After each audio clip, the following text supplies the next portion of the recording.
For the repair of the HiAN16 air circuit breaker from Hyundai, the following procedures were necessary.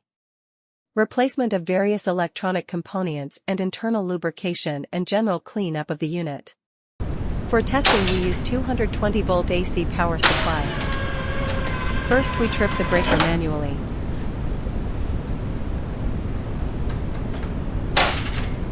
Next, we perform a short time delay test and the breaker trips almost instantly.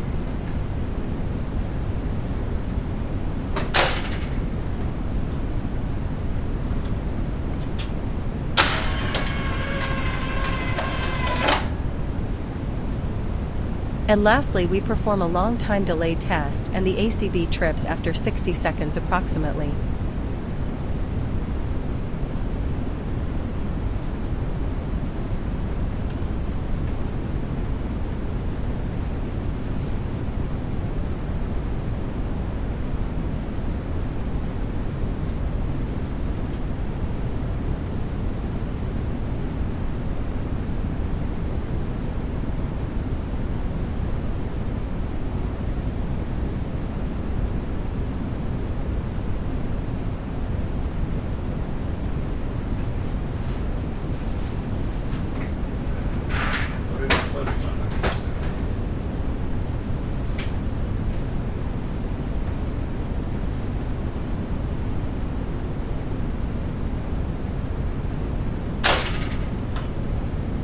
The same process is repeated and for the other's ACB.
It is now clear that the HiAN16 air circuit breaker from Hyundai is working successfully and it is ready to be delivered to the client.